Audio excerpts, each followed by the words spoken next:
ஓம் சாந்தி. VCD number 1247, 1247. Murli date 23/21/9/1968. Murli தேதி 23/21/9/1968. Clarification date 10/2/2010. விளக்கம் கொடுத்த தேதி 10/2/2010. கிளாஸ் நடந்த இடம் இந்தோர்.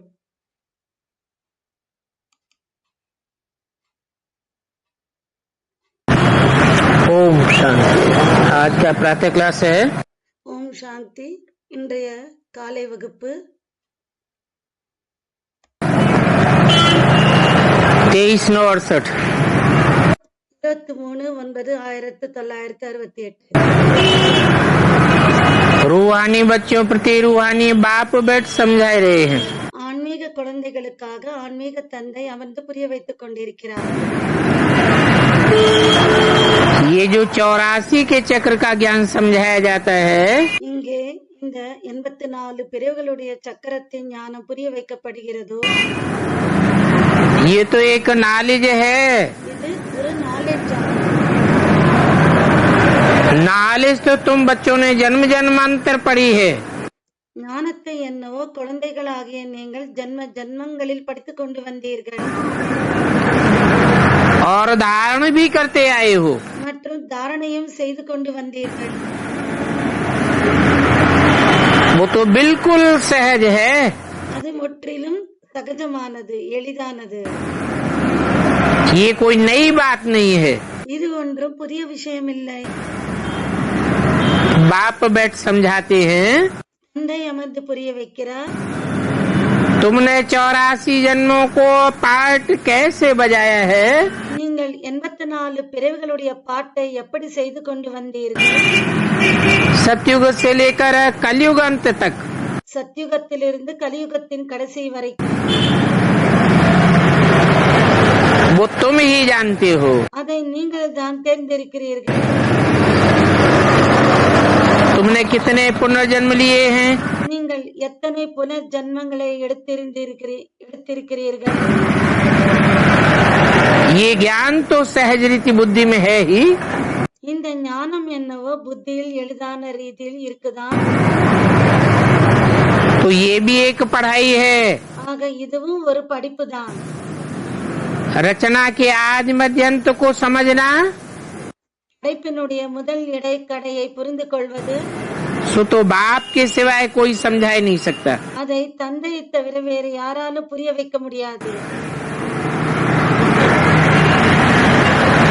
बाप ही समझाते हैं। தந்தை தான் புரிய வைக்கிறார்.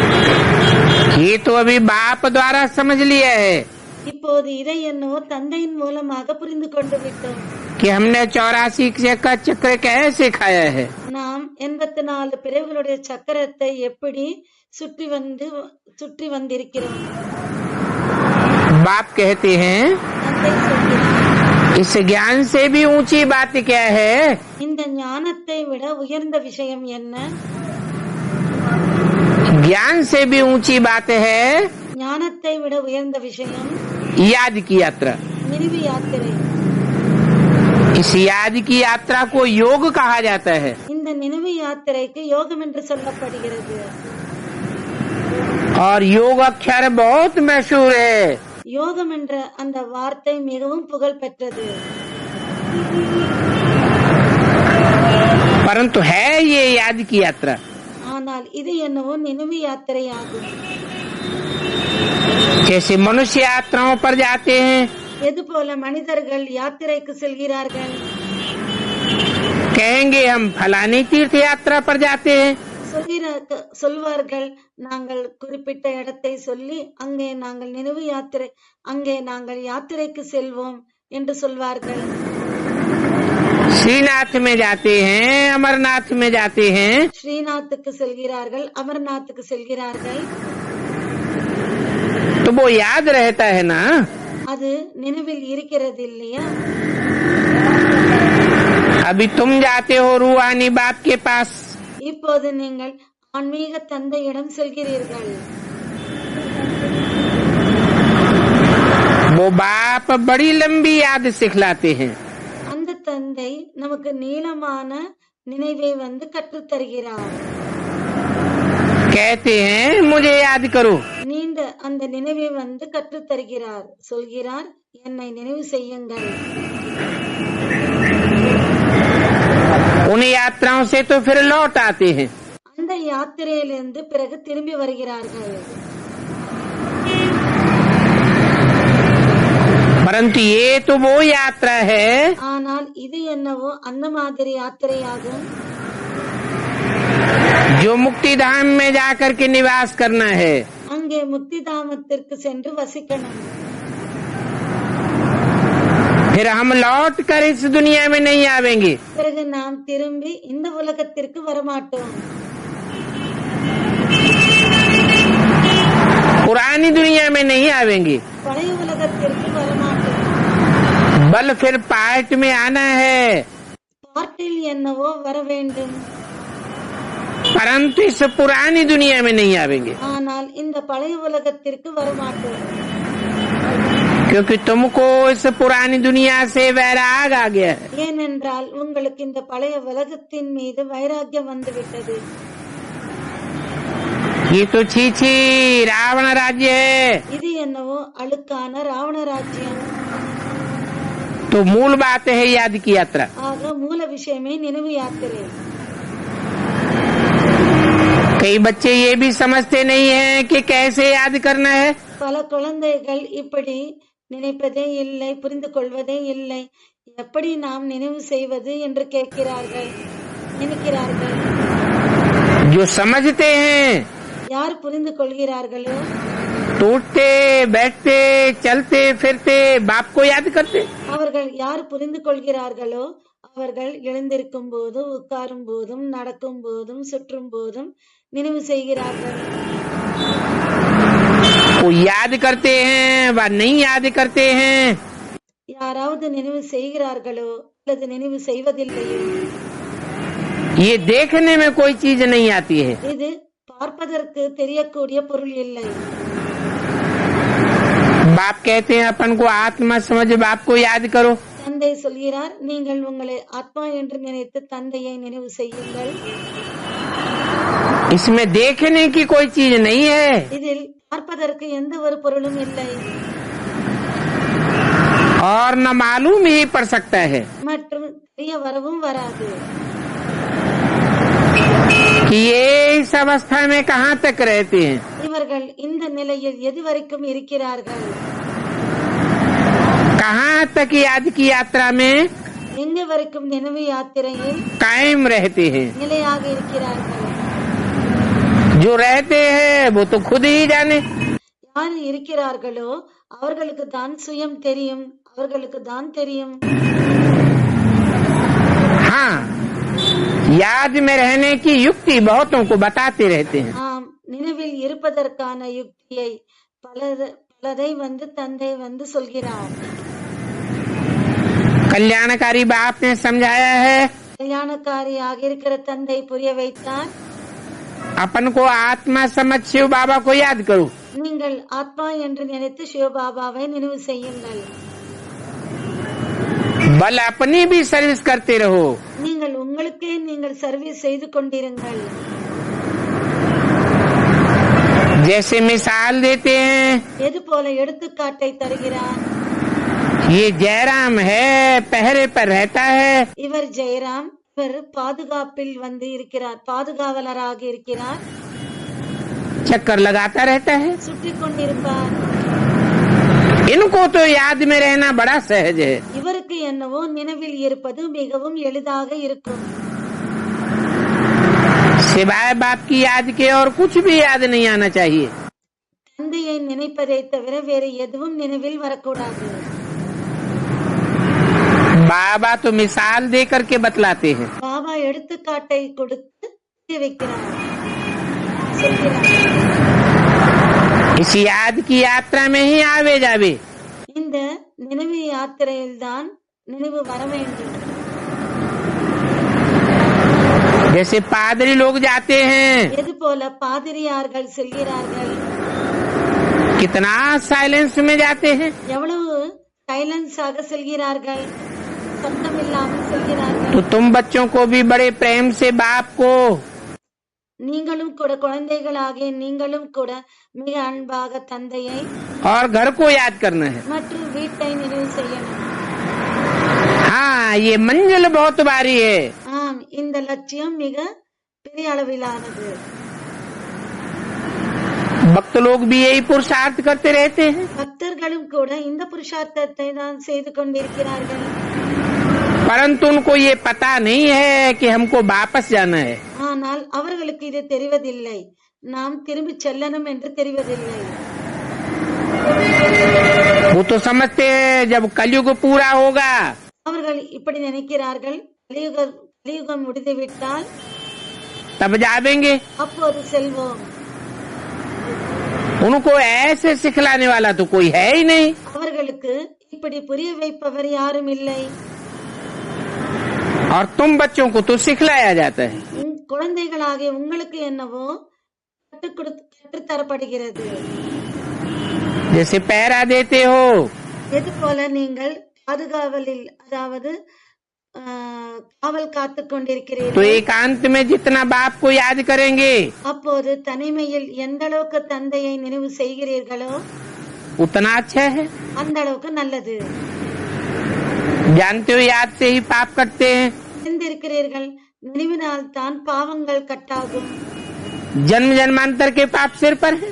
ஜன்ம ஜன்மங்களுக்கான பாவங்கள் தலை மீது இருக்கிறது. जो सतो प्रधान पहले बनते हैं யார் முதலில் சத்தோ பிரதானமாக ஆகிறார்களோ वो रावण राज्य में भी पहले आते हैं। அவர்கள் ராவண ராஜ்யத்திலும் முதலில் வருகிறார்கள்.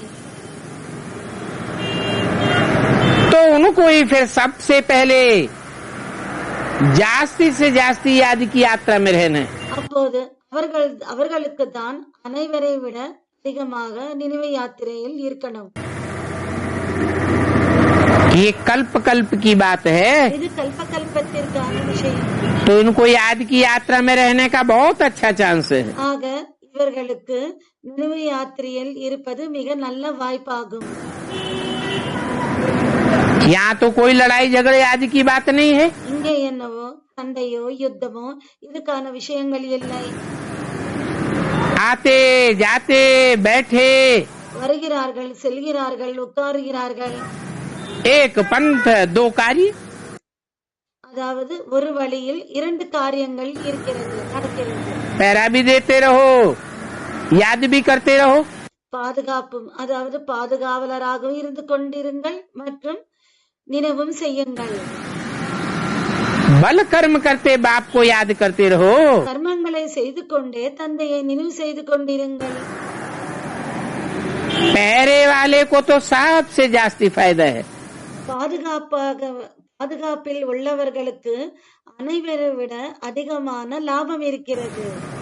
चाहे दिन में चाहे रात को, பகலிலோ அல்லது இரவிலோ जो भी पहरा देते हैं எங்கெல்லாம் எப்போதெல்லாம் அவர்கள் வந்து பாதுகாவலில் இருக்கிறார்களோ उनके लिए बहुत फायदा है।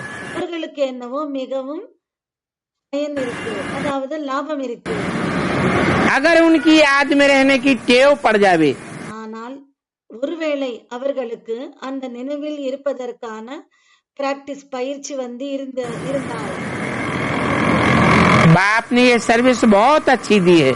தந்தை இந்த சர்வீஸை நல்லபடியாக கொடுத்திருக்கிறார்.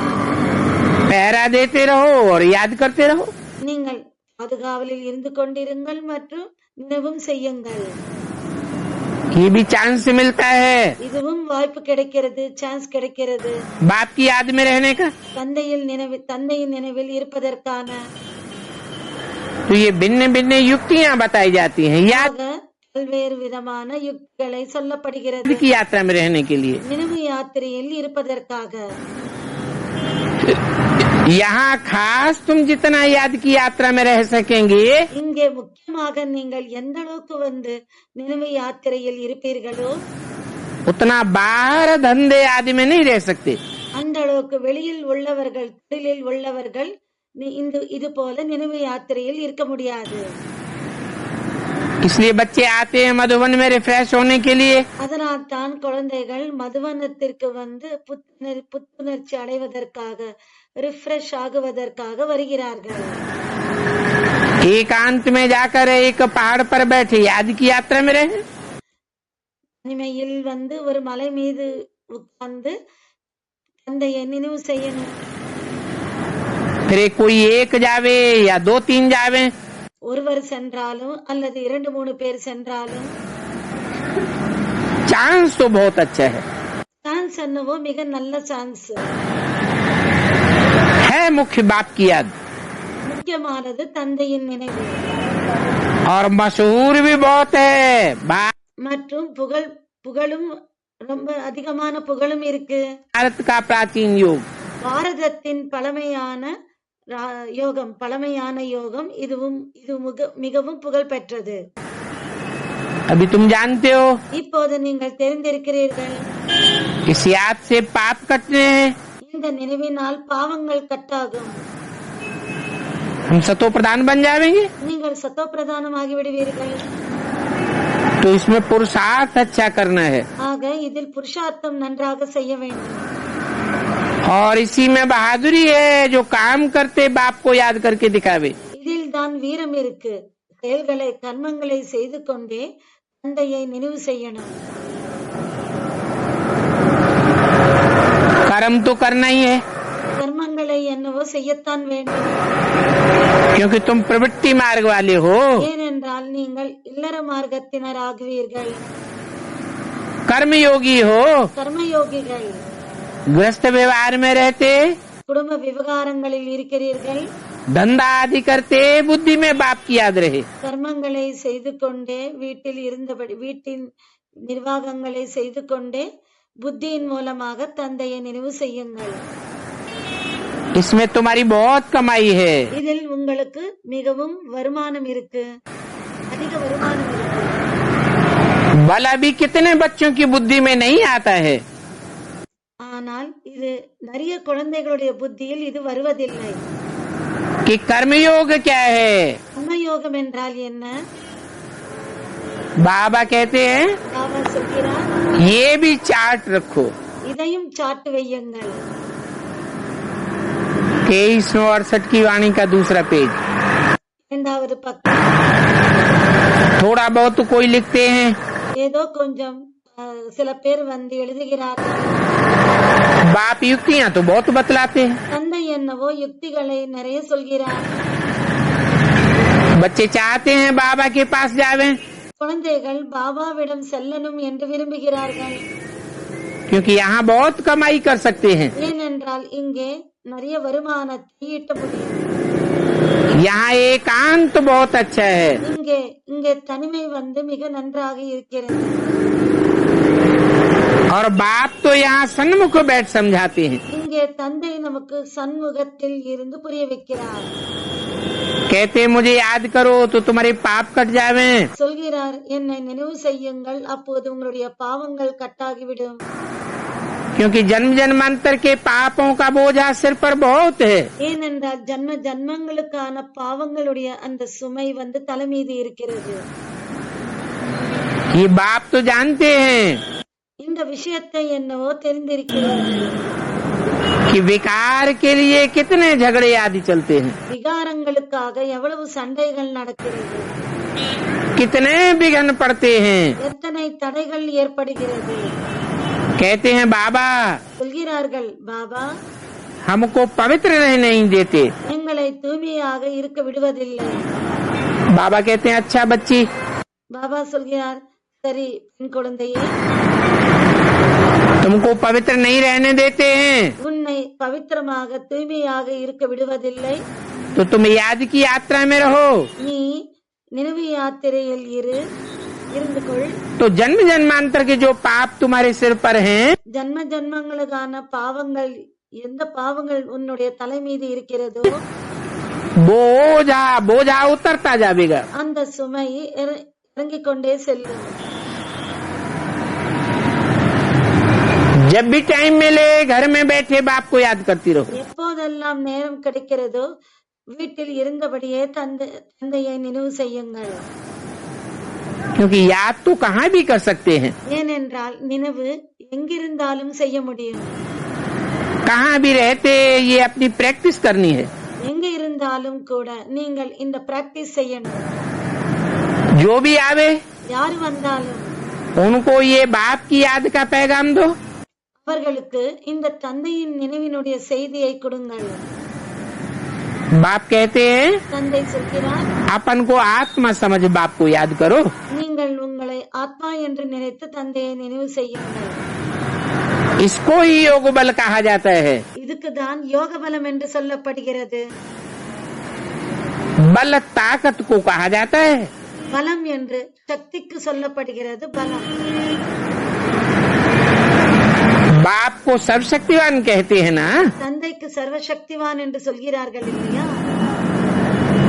तो वो ताकत वो शक्ति बाप से कैसे मिलेगी? அந்த சக்தி அந்த தாக்கத்து எப்படி தந்தையிடமிருந்து கிடைக்கும்? बाप खुद कहते हैं मुझे याद करो. தந்தை சுயம் சொல்கிறார், என்னை நினைவு செய்யுங்கள். तुम नीचे उतरते उतरते तमो प्रधान बन गए. நீங்கள் கீழே இறங்கி இறங்கி தமோ பிரதானமாகி விட்டீர்கள். अब तुम्हारी शक्ति बिल्कुल खत्म हो गई. இப்போது உங்களுடைய சக்தி முற்றிலும் முடிந்து விட்டது. पाई पैसे की भी शक्ति नहीं रही. கொஞ்சம் கூட சக்தி என்பது உங்களுக்குள் இல்லை. इन बातों को दुनिया के मनुष्य तो बिल्कुल नहीं जानते. இந்த விஷயங்களை உலகத்தில் உள்ளவர்களுக்கு தெரிவதில்லை. तुम्हारे में भी कोई है जो अच्छी रीति समझते हैं. உங்களிலும் கூட ஒரு சிலர் தான் இருக்கிறார்கள், அவர்கள் நல்லபடியாக புரிந்து கொள்கிறார்கள். बाप को याद करते हैं. தந்தையை நினைவு செய்கிறார்கள். तो अपने दिल से पूछना है ஆக நீங்கள் உங்களுடைய மனதிடம் கேட்க வேண்டும், कि हमारा याद का चार्ट कैसा रहता है. நம்முடைய நினைவினுடைய சார்ட் எப்படி இருக்கிறது? बाप तो सभी बच्चों को कहते हैं தந்தை அனைத்து குழந்தைகளுக்கும் சொல்கிறார், कि याद की यात्रा ही मुख्य है, நினைவு யாத்திரை தான் முக்கியமானது. और याद से ही तुम्हारे पाप कटेंगे. மற்றும் நினைவினால் தான் உங்களுடைய பாவங்கள் கட்டாகும். तमो प्रधान से सतो प्रधान बन जाएंगे. தமோ பிரதானத்திலிருந்து சத்தோ பிரதானமாகி விடுவீர்கள். बाप कहते हैं தந்தை சொல்கிறார், कल्प कल्प हर 5000 वर्ष के बाद मैं तुमको आकर के समझाता हूँ. நான் கல்ப கல்பமாக 5000 வருடங்களுக்கு பிறகு நான் உங்களுக்கு புரிய வைப்பதற்காக வருகிறேன். बल कहाँ भी रहो, நீங்கள் எங்க வேண்டுமென்றாலும் இருந்து கொள்ளுங்கள். विलायत में तुम अकेले चले जाओ, ஃபாரினுக்கு வெளிநாட்டுக்கு நீங்கள் தனியாக சென்று விடுங்கள். वहाँ भी तो जोड़ी होते हैं. அங்கேயும் ஜோடிகள் இருக்கிறார்கள் இல்லையா? तो एक दो को सावधान करते हैं. ஆக ஒருத்தர் இன்னொருத்தருக்கு எச்சரிக்கை செய்கிறார்கள். बल कोई सावधान करने वाला न भी हो, இங்கே எச்சரிக்கை கொடுப்பவர்கள் இல்லை என்றாலும் கூட, फिर भी बाप को तो याद कर सकते हो. ஆனாலும் கூட தந்தையை நினைவு செய்யலாம் இல்லையா? समझो शादी किया हुआ है, இப்படி புரிந்து கொள்ளுங்கள், திருமணம் செய்திருக்கிறார்கள், स्त्री कोई और जगह में है, மனைவி வேறு இடத்தில் இருக்கிறார், तो उनको भी लिख सकते हो. அவருக்கும் எழுத முடியும். तुम एक बात सिर्फ याद करो, அதே விஷயம், अपन को आत्मा समझ बाप को याद करो, तो तुम्हारे जन्म जन्मांतर के पाप भस्म हो जाएंगे. இப்போ உங்களை நீ ஆத்மா என்று நினைத்து தந்தையை நினைவு செய்யுங்கள், உங்களுடைய ஜன்ம ஜன்மங்களுக்கான பாவங்கள் கட்டாகிவிடும். अभी 84 का चक्र पूरा होता है. இப்போது 84 பிறவுகளுடைய சக்கரம் முடிகிறது. ये पुरानी पतित दुनिया का विनाश सामने खड़ा है. இந்த பழைய தமோ பிரதான உலகத்தினுடைய முன்னால் அதனுடைய மரணம் முன்னால் இருக்கு. बहुत युक्तियाँ समझाते रहते हैं. மிகவும் யுக்திகளை புரிய வைக்கிறார்.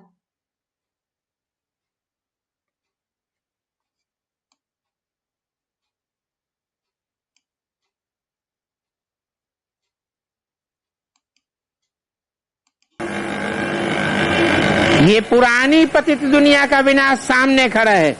இந்த பழைய பतितமான உலகத்தினுடைய விநாசம் முன்னால் நிற்கிறது. बहुत युक्तियां समझाते रहते हैं। மிகவும் யுக்திகளை புரிய வைத்துக் கொண்டிருக்கிறார். फिर कोई करे या न करे, பிறகு யாராவது செய்யலாம், செய்யாமல் இருக்கலாம். ये उनकी मर्जी। அது அவங்களுடைய விருப்பம். बच्चे समझते हैं, குழந்தைகள் புரிந்து கொள்கிறார்கள். बाबा राय तो बहुत अच्छी देते हैं, பாபா வழியை என்னவோ நல்ல முறையில் கொடுக்கிறார். हमारा काम है मित्र संबंधी आदि जो भी हमले उनको ये पैगाम देना। நம்முடைய வேலை யாரெல்லாம் நண்பர்கள், சொந்தம், பந்தம் யாரெல்லாம் இருக்கிறார்களோ அவர்களுக்கு இந்த செய்திகளை கொடுக்கணும்.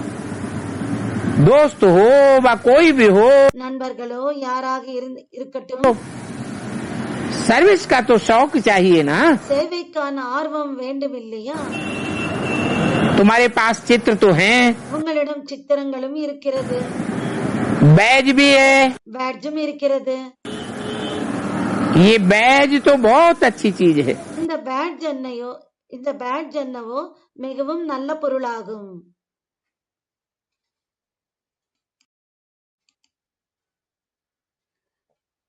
ஓம் சாந்தி. VCD number 1247, 1247. இதில் 35 minutes 35 நிமிடங்களிலிருந்து கண்டினியூவேஷன். जो अभी आकर के साहबजादे बने हो, இப்போது நீங்கள் கடவுளுடைய குழந்தைகளாக ஆகியிருக்கிறீர்கள். बाप तुमको कितना ऊंच बनाते हैं। தந்தை உங்களை எவ்வளவு உயர்ந்தவர்களாக ஆக்குகிறார். बाप कहते हैं, தந்தை சொல்கிறார், तुम मुझे कितनी गालियां देते आए हो। நீங்கள் என்னை எவ்வளவு நிந்தனை செய்து கொண்டு வந்தீர்கள்.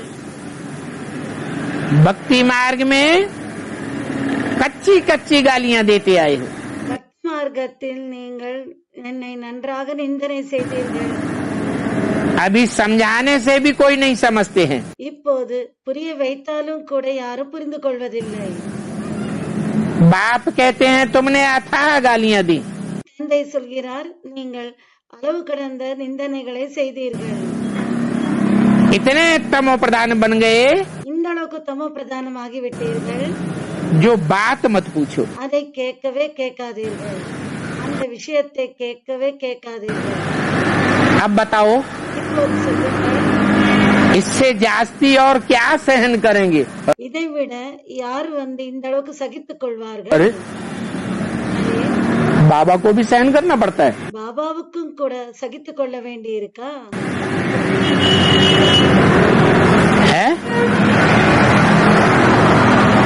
इतनी गालियां दी बच्चों ने, குழந்தைகள் இந்த அளவுக்கு நிந்தனை செய்திருக்கிறார்கள்.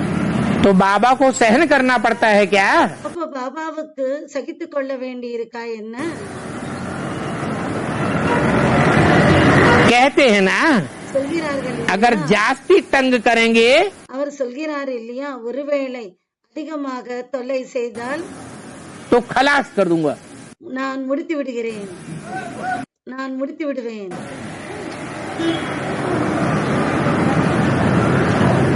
किस बात में तंग करेंगे? எந்த விஷயத்தில் தொல்லை செய்வீர்கள்?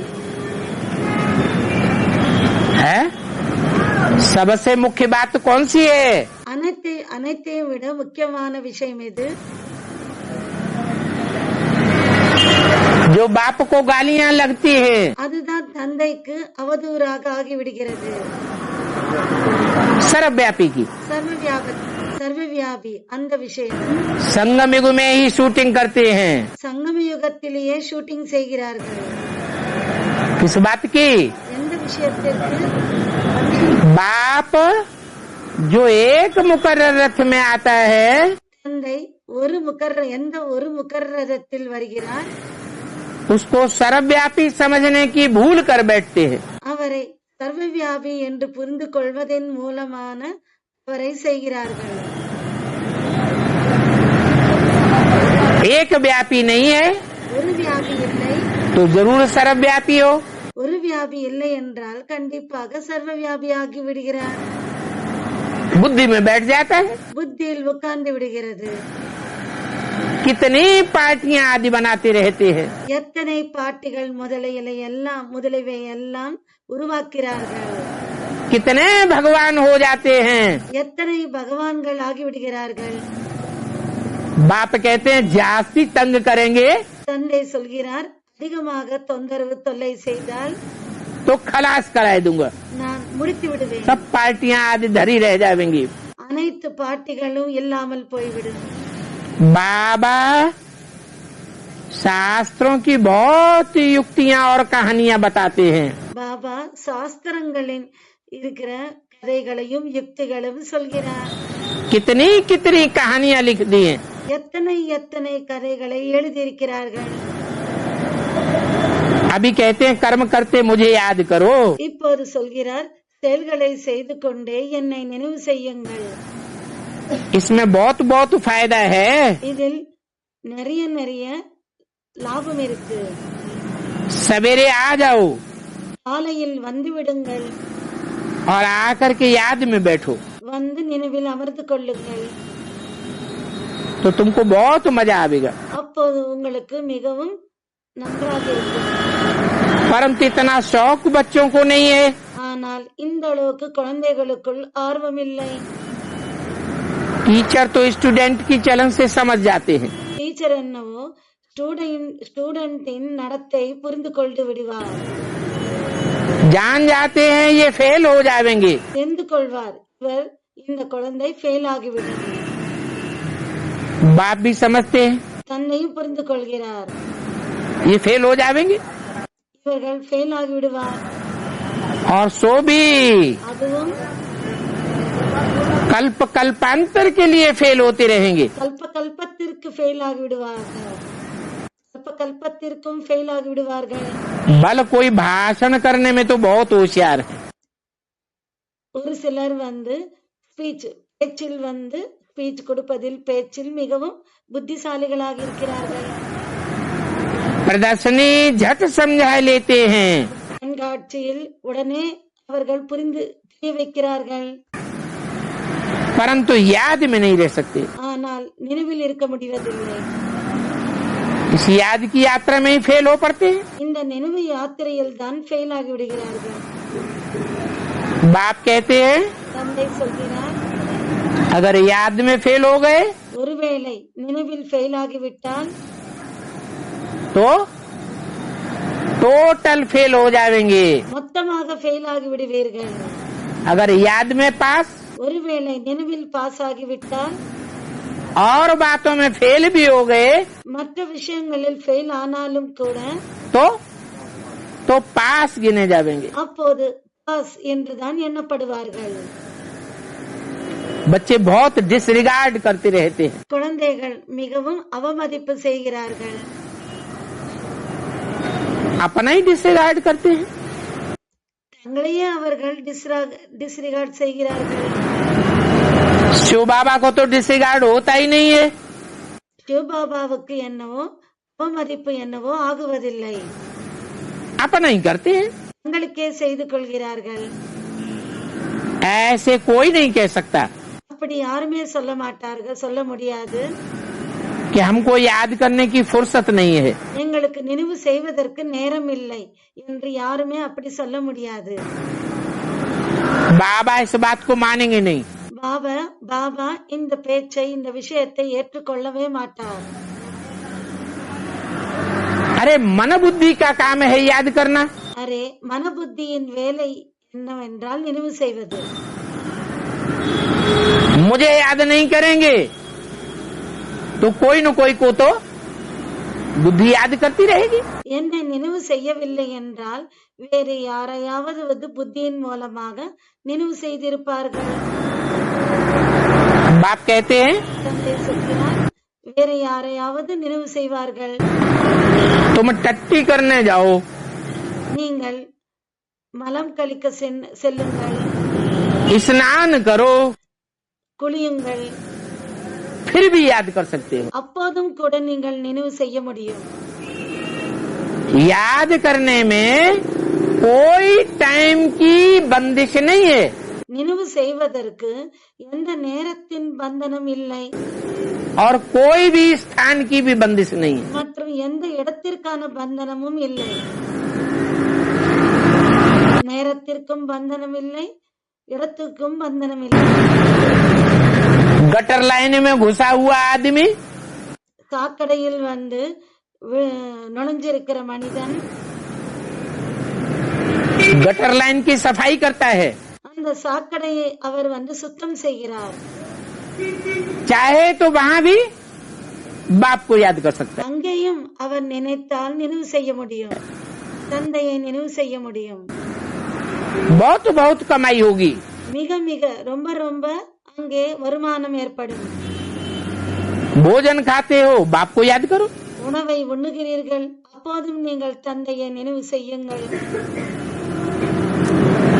परंतु बाबा देखते हैं ஆனால் பாபா பார்க்கிறார் कि सिर्फ भाषण में नामी ग्रामी है, வெறும் பேச்சில் மட்டும் பேச்சாளராக இருந்து சொற்பொழிவதிலும் மட்டும்தான் அவர்கள் ரொம்ப திறமையானவராக இருக்கிறார். योग तो बिल्कुल नहीं है. யோகம் என்னவோ முற்றிலும் இல்லை. भाषण करने का अहंकार भी नीचे गिरा देता है. ஸ்பீச் கொடுப்பதனுடைய அந்த அகங்காரம் கூட அவர்களை கீழே விழ வைத்து விடுகிறது. अच्छा, நல்லது. मीठे मीठे सिकिल दे रूहानी बच्चों को रूहानी बाप दादा का याद प्यार गुड मॉर्निंग. இனிமையிலும் இனிமையான ஆன்மீக காணாமல் கண்டெடுக்கப்பட்ட குழந்தைகளுக்கு ஆன்மீக தந்தையுடைய அன்பு நினைவுகள் மற்றும் குட் மார்னிங். रूहानी बच्चों को रूहानी बाप की नमस्ते. ஆன்மீக குழந்தைகளுக்கு ஆன்மீக தந்தையின் நமஸ்தே.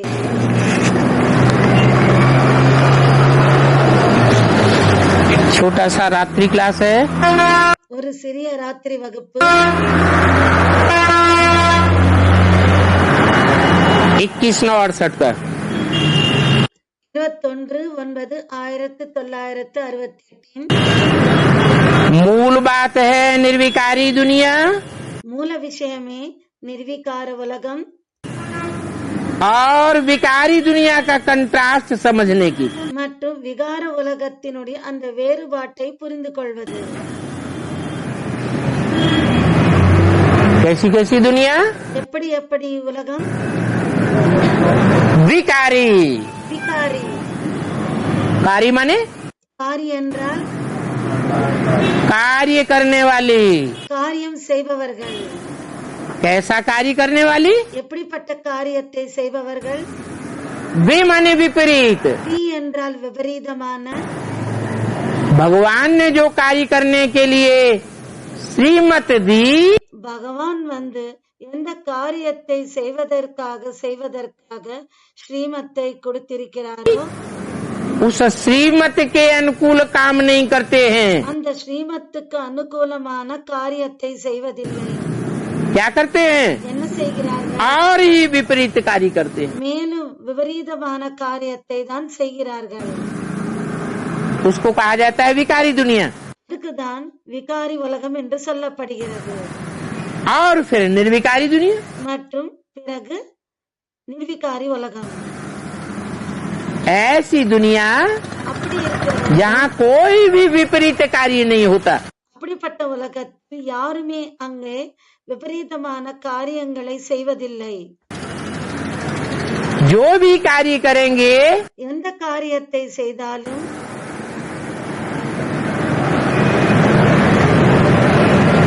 सारे कार्य श्रीमत के अनुकूल होते हैं. அனைத்து காரியங்களும் ஸ்ரீமத்துக்கு அனுகூலமாக இருக்கிறது. उसको कहते हैं नई दुनिया. அதுக்கு புதிய உலகம் என்று சொல்கிறார்கள். तो देखो ये फर्क है. பாருங்கள், இதுதான் வேறுபாடு இருக்கு. और बिल्कुल समझ में आता है. முற்றிலும் அங்கே புரிய வருகிறது. नई दुनिया और पुरानी दुनिया का कंट्रास्ट. புதிய உலகம் மற்றும் பழைய உலகத்தினுடைய வேறுபாடு. नई दुनिया है निर्विकारी, புதிய உலகம் நிர்விகாரி, पुरानी दुनिया है विकारी. மற்றும் பழைய உலகம் விகாரியான உலகம். अगर विकारी से निर्विकारी बन जाएं, ஒருவேளை நிர்விகாரி तो फिर नई दुनिया हो जाए. விகாரியிலிருந்து நிர்விகாரியாக ஆகிவிட்டால் புதிய உலகம் ஆகிவிடும். इसको कहा जाता है सेकंड में जीवन मुक्ति। இதுக்குதான் செகண்டில் ஜீவன் முக்தி என்று சொல்லப்படுகிறது. कहेंगे சொல்வார்கள், विकारी दुनिया माने बंधन की दुनिया। விகார உலகம் என்றால் பந்தனங்களுடைய உலகம். रावण के बंधन में बंधे हुए हैं। ராவணனுடைய பந்தனத்தில் அவர்கள் கட்டுப்பட்டிருக்கிறார்கள். यथा राजा तथा प्रजा। ராவணன் உலகத்தில் கட்டுப்பட்டிருப்பவர்கள். யதா ராஜா ததா பிரஜா, ராஜா எப்படியோ பிரஜைகளும் அப்படித்தான். समझना है बहुत सहज। புரிந்து கொள்வது மிகவும் சகஜமானது. शायद किसको समझाना है, யாருக்காவது ஒருவேளை புரிய வைக்கணும் என்றால் वो तो सहज है, அது சகஜமானது புரிய வைப்பது. परंतु जानते हैं ஆனால் தெரிந்திருக்கிறார்கள் कि करना बहुत कठिन है। செய்வது மிகவும் கடினம். कोई कहते हैं बाबा ये हो नहीं सकता, ஒரு சிலர் சொல்கிறார்கள், பாபா இது ஆகவே முடியாது, कि हम निर्विकारी रह सके। நாங்கள் நிர்விகாரியாக இருப்பதற்கு முடியவே முடியாது. जो कहते हैं யார் சொல்கிறார்களோ कि हम घर गृहस्थ में रह करके कीचड़ की दुनिया में रह करके நாங்கள் குடும்பத்தில் இருந்து கொண்டே சேராக இருக்கிற குடும்பத்தில் இருந்து கொண்டே पुरानी दुनिया में रह करके பழைய உலகத்தில் இருந்து கொண்டே निर्विकारी नहीं रह सकते। நிர்விகாரியாக இருக்க முடியாது. बाबा समझ जाते हैं ये निवृत्ति मार्ग वाले सन्यासी हैं। பாபா புரிந்து கொள்கிறார், இவர்கள் நிவிருத்தி மார்க்கத்தினுடைய சந்நியாசிகள் என்று தெரிந்து கொள்கிறார். प्रवृत्ति मार्ग वाले இல்லற மார்க்கத்தை சேர்ந்தவர்கள், பிரவருத்தி மார்க்கத்தை சேர்ந்தவர்கள், नर नारी भी थे। நரநாரியும் இருந்தார்கள்.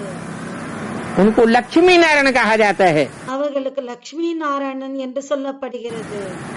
वो पवित्र थे। அவர்கள் தூய்மையாக இருந்தார்கள். यथा राजा रानी तथा प्रजा कहा जाता है। யதா ராஜா மற்றும் ததா பிரஜா. யதா ராஜா ராணி, ராஜா ராணி எப்படியோ அதே போல பிரஜைகளும் கூட சொல்லப்படுகிறார்கள். तुम्हारे पास तो उनके चित्र भी हैं।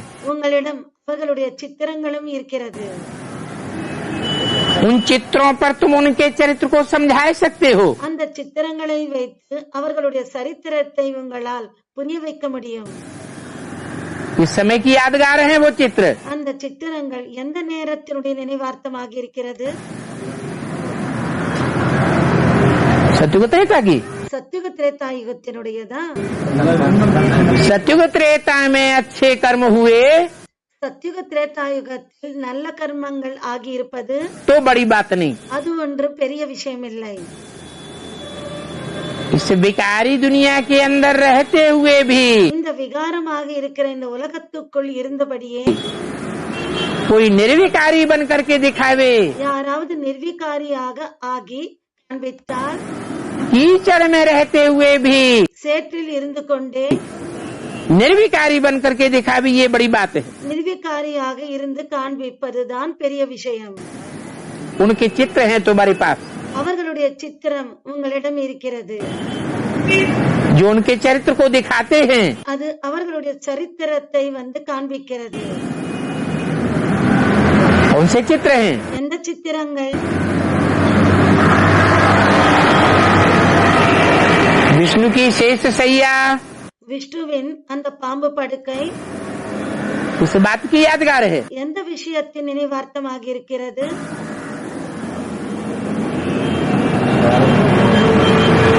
सर्पों की सैया के ऊपर सोया पड़ा है। பாம்பு படுக்கைகளின் மீது அவர் படுத்திருக்கிறார், தூங்கிக் கொண்டிருக்கிறார். सर्प किस बात का सूचक है? பாம்பு எந்த விஷயத்தை தெரியப்படுத்துகிறது? அது எந்த விஷயத்தை அது சொல்கிறது? विकारों का सूचक। விகாரங்களை குறிக்கிறது பாம்பு படுக்கை. பாம்பு விகாரங்களை குறிக்கிறது. माने विकारियों के बीच में रहते हुए भी அதாவது விகாரிகளுக்கு நடுவில் இருந்து கொண்டும் கூட निर्विकारी बन करके दिखावे। நிர்விகாரியாக இருந்து காண்பிப்பது। तो बाबा कहते हैं ஆக பாபா சொல்கிறார், कि 100 बगुलों के बीच में एक हंस 100 கொக்குகளுக்கு நடுவில் ஒரு அன்னம் अपनी मस्ती में बना रहे। அது ஒரு கொக்கு தானாக இருந்து கொண்டிருக்கும், எதை பற்றியும் அது சிந்திக்காமல் யோசிக்காமல் தானாக ஒரு கொக்கு மட்டும் 100 கொக்குகளுக்கு நடுவில் கூட இருந்து கொண்டிருக்கும்। अभी इस दुनिया में सब विकारी है, இப்போது இந்த உலகத்தில் அனைவருமே விகாரிகள் தான்। तो उनको देवी देवता नहीं कहा जा सकता। அப்போது அவர்களை தேவி தேவதைகள் என்று சொல்ல முடியாது।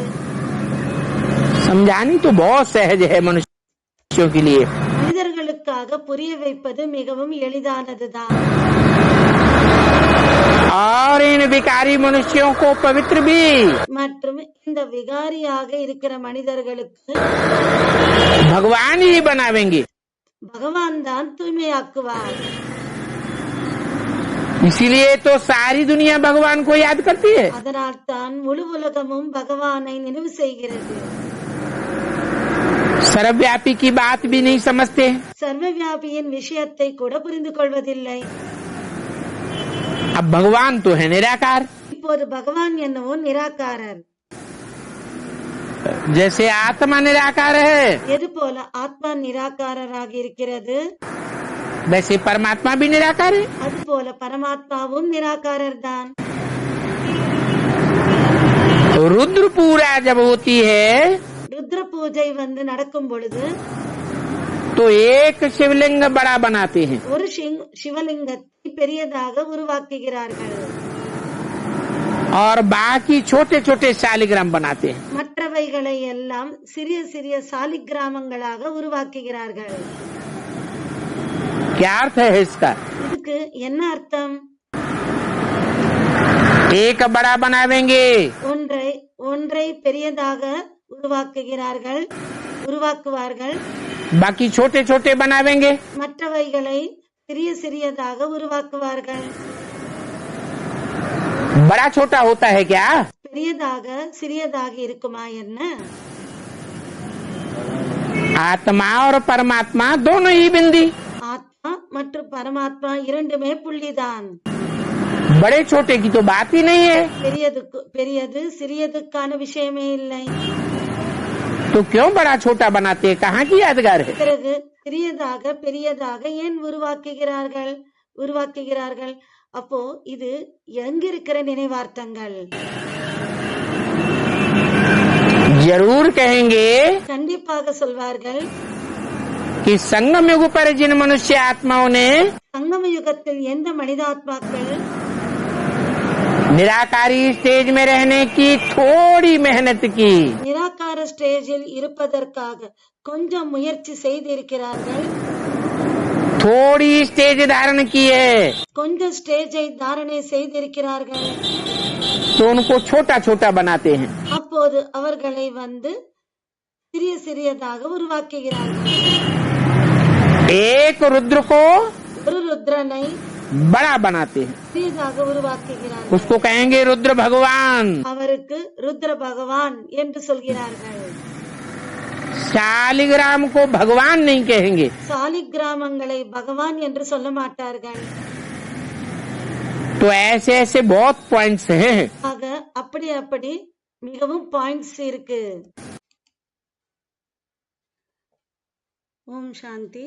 விசிடி நம்பர் 1247 1247, இதில் 35 மினிட்ஸ் 35 நிமிடங்களிலிருந்து கண்டினியூவேஷன்। जो अभी आकर के साहबजादे बने हो, இப்போது நீங்கள் கடவுளுடைய குழந்தைகளாக ஆகியிருக்கிறீர்கள்। बाप तुमको कितना ऊंच बनाते हैं। தந்தை உங்களை எவ்வளவு உயர்ந்தவர்களாக ஆக்குகிறார்। बाप कहते हैं தந்தை சொல்கிறார், तुम मुझे कितनी गालियां देते आए हो। நீங்கள் என்னை எவ்வளவு நிந்தனை செய்து கொண்டு வந்தீர்கள்। भक्ति मार्ग में कच्ची कच्ची गालियां देते आए हो। பக்தி மார்க்கத்தில் நீங்கள் என்னை நன்றாக நிந்தனை செய்தீர்கள்। अभी समझाने से भी कोई नहीं समझते हैं। இப்போது புரிய வைத்தாலும் கூட யாரும் புரிந்து கொள்வதில்லை. बाप कहते हैं तुमने अथाह गालियां दी, தந்தை சொல்கிறார், நீங்கள் அளவு கடந்த நிந்தனைகளை செய்தீர்கள். इतने तमो प्रधान बन गए இந்த அளவுக்கு தமோ பிரதானமாகி விட்டீர்கள். जो बात मत पूछो। அதை கேட்கவே கேட்காதீர்கள். அந்த விஷயத்தை கேட்கவே கேட்காதீர்கள். अब बताओ இப்போது சொல்லுங்கள், इससे जास्ती और क्या सहन करेंगे? இதை விட யார் இந்த அளவுக்கு சகித்துக் கொள்வார்கள்? अरे बाबा को भी सहन करना पड़ता है। பாபாவுக்கும் கூட சகித்துக் கொள்ள வேண்டி இருக்கா? है इतनी गालियां दी बच्चों ने, குழந்தைகள் இந்த அளவுக்கு நிந்தனை செய்திருக்கிறார்கள். तो बाबा को सहन करना पड़ता है क्या? அப்போ பாபாவுக்கு சகித்துக் கொள்ள வேண்டி இருக்கா என்ன? कहते हैं ना, சொல்கிறார்கள் இல்லையா? अगर जास्ती तंग करेंगे அவர் சொல்கிறார் இல்லையா, ஒருவேளை அதிகமாக தொல்லை செய்தால் तो खलास कर दूंगा। நான் முடித்து விடுகிறேன், நான் முடித்து விடுவேன்.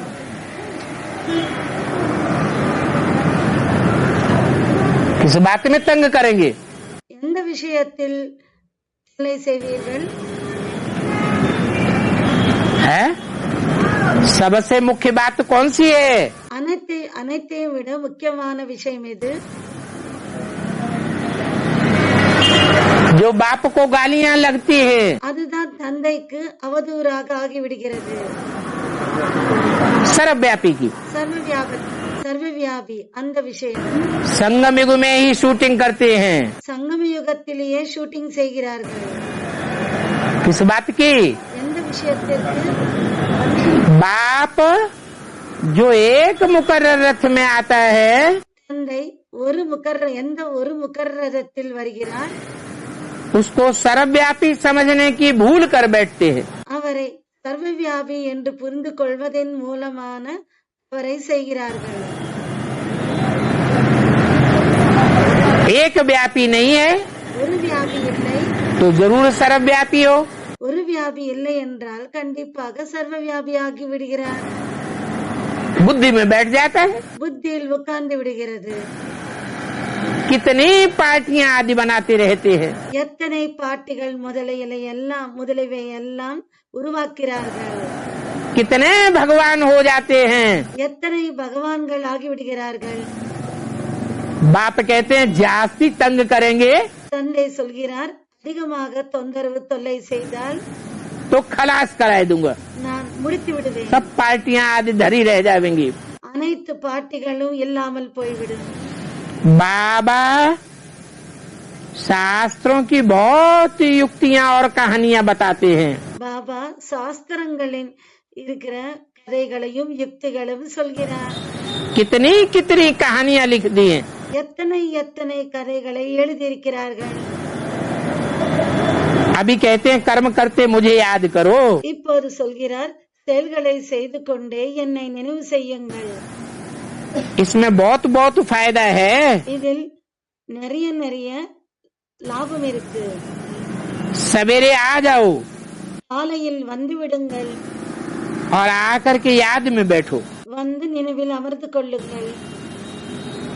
तो तुमको बहुत मजा आएगा। அப்போது உங்களுக்கு மிகவும் நன்றாக இருக்கும். परंतु इतना शौक बच्चों को नहीं है। ஆனால் இந்த அளவுக்கு குழந்தைகளுக்குள் ஆர்வம் இல்லை. टीचर तो स्टूडेंट की चलन से समझ जाते हैं। டீச்சர் என்னவோ ஸ்டூடெண்டின் நடத்தை புரிந்து கொண்டு விடுவார். जान जाते हैं ये फेल हो जाएंगे। தெரிந்து கொள்வார், இவர் இந்த குழந்தை ஃபெயில் ஆகிவிடும். बाप भी समझते हैं தன்னையும் புரிந்து கொள்கிறார், ये फेल हो जाएंगे, இவர்கள் ஃபெயில் ஆகிவிடுவார். और सो भी அதுவும் कल्प कल्पांतर के लिए फेल होते रहेंगे। கல்பத்திற்கு ஃபெயில் ஆகிவிடுவார்கள். கல்பத்திற்கும் ஃபெயில் ஆகிவிடுவார்கள். बल कोई भाषण करने में तो बहुत होशियार है। ஒரு சிலர் ஸ்பீச் கொடுப்பதில் பேச்சில் மிகவும் புத்திசாலிகளாக இருக்கிறார்கள். प्रदर्शनी झट समझा लेते हैं, கண்காட்சியில் உடனே அவர்கள் புரிந்து தெரிய வைக்கிறார்கள். परंतु याद में नहीं रह सकते. ஆனால் நினைவில் இருக்க முடிவதில்லை. इस याद की यात्रा में ही फेल हो पड़ते हैं. இந்த நினைவு யாத்திரையில் தான் ஃபெயில் ஆகி விடுகிறார்கள். बाप कहते हैं தந்தை சொல்கிறார், अगर याद में फेल हो गए ஒருவேளை நினைவில் ஃபெயில் ஆகிவிட்டால் तो टोटल फेल हो जाएंगे. மொத்தமாக ஃபெயில் ஆகி விடுவீர்கள். अगर याद में पास ஒருவேளை நினைவில் பாஸ் ஆகிவிட்டால் और बातों में फेल भी हो गए மற்ற விஷயங்களில் ஃபெயில் ஆனாலும் கூட तो पास गिने जाएंगे. அப்போது பாஸ் என்றுதான் எண்ணப்படுவார்கள். बच्चे बहुत डिसरिगार्ड करते रहते हैं. குழந்தைகள் மிகவும் அவமதிப்பு செய்கிறார்கள். अपना ही डिसरिगार्ड करते हैं. தங்களையே அவர்கள் டிஸ்ரிகார்ட் செய்கிறார்கள். शिव बाबा को तो डिसरिगार्ड होता ही नहीं है. சிவபாபாவுக்கு என்னவோ அவமதிப்பு என்னவோ ஆகுவதில்லை. अपना ही करते हैं. தங்களுக்கே செய்து கொள்கிறார்கள். ऐसे कोई नहीं कह सकता அப்படி யாருமே சொல்ல மாட்டார்கள், சொல்ல முடியாது. कि हमको याद करने की फुर्सत नहीं है. எங்களுக்கு நினைவு செய்வதற்கு நேரம் இல்லை என்று யாருமே அப்படி சொல்ல முடியாது. बाबा इस बात को मानेंगे नहीं. பாபா இந்த பேச்சை, இந்த விஷயத்தை ஏற்றுக்கொள்ளவே மாட்டார். अरे मन बुद्धि का काम है याद करना. அரே, மனபுத்தியின் வேலை என்னவென்றால் நினைவு செய்வது. मुझे याद नहीं करेंगे तो कोई न कोई को तो बुद्धि याद करती रहेगी. என்னை நினைவு செய்யவில்லை என்றால் வேறு யாரையாவது புத்தியின் மூலமாக நினைவு செய்திருப்பார்கள். बाप कहते हैं தந்தை சொல்கிறார், வேறு யாரையாவது நினைவு செய்வார்கள். तुम टट्टी करने जाओ, நீங்கள் மலம் கழிக்க செல்லுங்கள், स्नान करो, குளியுங்கள், फिर भी याद कर सकते हो. அப்போதும் கூட நீங்கள் நினைவு செய்ய முடியும். याद करने में कोई टाइम की बंदिश नहीं है. நினைவு செய்வதற்கு எந்த நேரத்தின் பந்தனம் இல்லை और कोई भी स्थान की भी बंदिश नहीं है. மற்றும் எந்த இடத்திற்கான பந்தனமும் இல்லை. நேரத்திற்கும் பந்தனம் இல்லை, இடத்துக்கும் பந்தனம் இல்லை. गटर लाइन में घुसा हुआ आदमी சாக்கடையில் நுழைஞ்சிருக்கிற மனிதன் गटर लाइन की सफाई करता है. அந்த சாக்கடையை அவர் சுத்தம் செய்கிறார். चाहे तो वहाँ भी बाप को याद कर सकता है. அங்கேயும் அவர் நினைத்தால் நினைவு செய்ய முடியும், தந்தையை நினைவு செய்ய முடியும். बहुत बहुत कमाई होगी. மிக மிக ரொம்ப ரொம்ப அங்கே வருமானம் ஏற்படும். भोजन खाते हो बाप को याद करो. உணவை உண்ணுகிறீர்கள், அப்போதும் நீங்கள் தந்தையை நினைவு செய்யுங்கள். परंतु बाबा देखते हैं ஆனால் பாபா பார்க்கிறார், कि सिर्फ भाषण में नामी ग्रामी है, வெறும் பேச்சில் மட்டும் பேச்சாளராக இருந்து சொற்பொழிவதிலும் மட்டும்தான் அவர்கள் ரொம்ப திறமையானவராக இருக்கிறார். योग तो बिल्कुल नहीं है. யோகம் என்னவோ முற்றிலும் இல்லை. भाषण करने का अहंकार भी नीचे गिरा देता है. ஸ்பீச் கொடுப்பதனுடைய அந்த அகங்காரம் கூட அவர்களை கீழே விழவைத்து விடுகிறது. अच्छा, நல்லது. मीठे मीठे सिकिल दे रूहानी बच्चों को रूहानी बाप दादा का याद प्यार गुड मॉर्निंग. இனிமையிலும் இனிமையான ஆன்மீக காணாமல் கண்டெடுக்கப்பட்ட குழந்தைகளுக்கு ஆன்மீக தந்தையுடைய அன்பு நினைவுகள் மற்றும் குட் மார்னிங். रूहानी बच्चों को रूहानी बाप की नमस्ते. ஆன்மீக குழந்தைகளுக்கு ஆன்மீக தந்தையின் நமஸ்தே.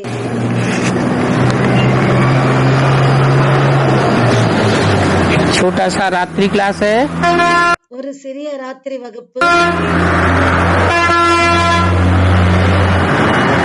21/68 पर 21/9/1968 मूल बात है निर्विकारी दुनिया, மூல விஷயமே நிர்விகார உலகம் और विकारी दुनिया का कंट्रास्ट समझने की। மற்றும் விகார உலகத்தினுடைய அந்த வேறுபாட்டை புரிந்து கொள்வது। कैसी कैसी दुनिया? எப்படி எப்படி உலகம்? विकारी। விகாரி। कारी माने?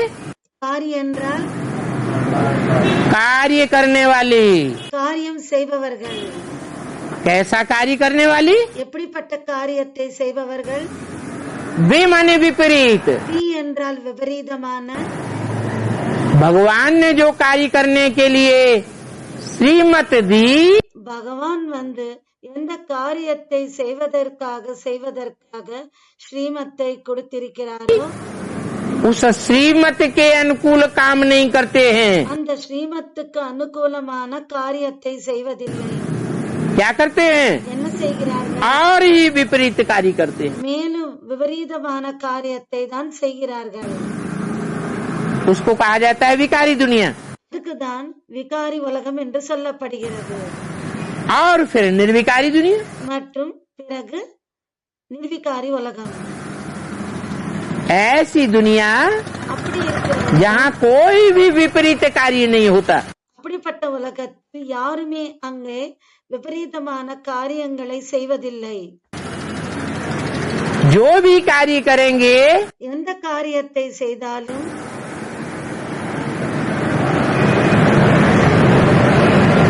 सारे कार्य श्रीमत के अनुकूल होते हैं। அனைத்து காரியங்களும் ஸ்ரீமத்துக்கு அனுகூலமாக இருக்கிறது। उसको कहते हैं नई दुनिया। அதுக்கு புதிய உலகம் என்று சொல்கிறார்கள்। तो देखो ये फर्क है। பாருங்கள், இதுதான் வேறுபாடு இருக்கு। और बिल्कुल समझ में आता है। முற்றிலும் அங்கே புரிய வருகிறது। नई दुनिया और पुरानी दुनिया का कंट्रास्ट। புதிய உலகம் மற்றும் பழைய உலகத்தினுடைய வேறுபாடு। नई दुनिया है निर्विकारी, புதிய உலகம் நிர்விகாரி पुरानी दुनिया है विकारी। மற்றும் பழைய உலகம் விகாரியான உலகம்। अगर विकारी से निर्विकारी बन जाएं, ஒருவேளை நிர்விகாரி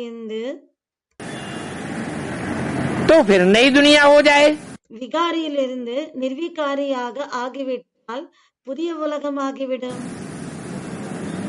इसको कहा जाता है सेकंड में जीवन मुक्ति। இதுக்குதான் செகண்டில் ஜீவன் முக்தி என்று சொல்லப்படுகிறது। कहेंगे சொல்வார்கள்,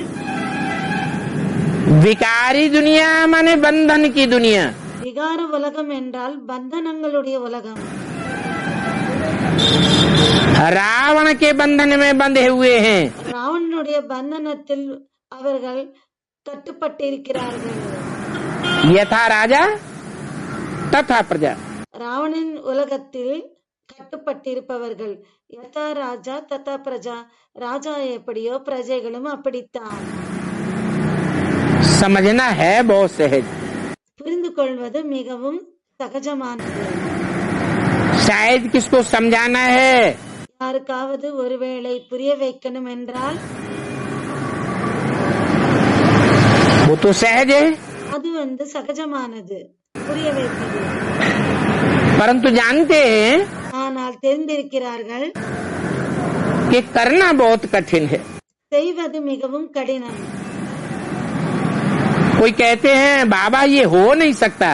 ஒரு சிலர் சொல்கிறார்கள், பாபா இது ஆகவே முடியாது, कि हम निर्विकारी रह सके। நாங்கள் நிர்விகாரியாக இருப்பதற்கு முடியவே முடியாது। जो कहते हैं யார் சொல்கிறார்களோ कि हम घर गृहस्थ में रह करके कीचड़ की दुनिया में रह करके நாங்கள் குடும்பத்தில் இருந்து கொண்டே சேராக இருக்கிற குடும்பத்தில் இருந்து கொண்டே पुरानी दुनिया में रह करके பழைய உலகத்தில் இருந்து கொண்டே निर्विकारी नहीं रह सकते। நிர்விகாரியாக இருக்க முடியாது। बाबा समझ जाते हैं ये निवृत्ति मार्ग वाले सन्यासी हैं। பாபா புரிந்து கொள்கிறார், இவர்கள் நிவிருத்தி மார்க்கத்தினுடைய சந்நியாசிகள் என்று தெரிந்து கொள்கிறார்। प्रवृत्ति मार्ग वाले இல்லற மார்க்கத்தை சேர்ந்தவர்கள், பிரவருத்தி மார்க்கத்தை சேர்ந்தவர்கள், नर नारी भी थे। நரநாரியும் இருந்தார்கள்। उनको लक्ष्मी नारायण कहा जाता है। அவர்களுக்கு லட்சுமி நாராயணன் என்று சொல்லப்படுகிறது। वो पवित्र थे। அவர்கள் தூய்மையாக இருந்தார்கள்। यथा राजा रानी तथा प्रजा कहा जाता है। யதா ராஜா மற்றும் ததா பிரஜா, யதா ராஜா ராணி, ராஜா ராணி எப்படியோ அதே போல பிரஜைகளும் கூட சொல்லப்படுகிறார்கள்। तुम्हारे पास तो उनके चित्र भी हैं। உங்களிடம் அவர்களுடைய சித்திரங்களும் இருக்கிறது। उन चित्रों पर तुम उनके चरित्र को समझा सकते हो। அந்த சித்திரங்களை வைத்து அவர்களுடைய சரித்திரத்தை உங்களால் புரிய வைக்க முடியும்। इस समय की यादगार हैं वो चित्र। அந்த சித்திரங்கள் எந்த நேரத்தினுடைய நினைவார்த்தமாக இருக்கிறது? सत्युग त्रेता की। சத்யுக திரேதா யுகத்தினுடையதா? सत्युग त्रेता में अच्छे कर्म हुए சத்யுக திரேதா யுகத்தில் நல்ல கர்மங்கள் ஆகியிருப்பது तो बड़ी बात नहीं। அது ஒன்று பெரிய விஷயம் இல்லை। इस विकारी दुनिया के अंदर रहते हुए भी இந்த விகாரமாக இருக்கிற இந்த உலகத்துக்குள் இருந்தபடியே कोई निर्विकारी बन करके दिखावे, யாராவது நிர்விகாரியாக ஆகி காண்பித்தால், कीचड़ में रहते हुए भी சேற்றில் இருந்து கொண்டே निर्विकारी बन करके दिखावे, ये बड़ी बात है। நிர்விகாரியாக இருந்து காண்பிப்பதுதான் பெரிய விஷயம்।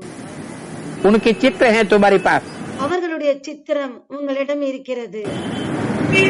जो उनके चरित्र को दिखाते हैं। அது அவர்களுடைய சரித்திரத்தை வந்து காண்பிக்கிறது। उनसे चित्र हैं। எந்த சித்திரங்கள்?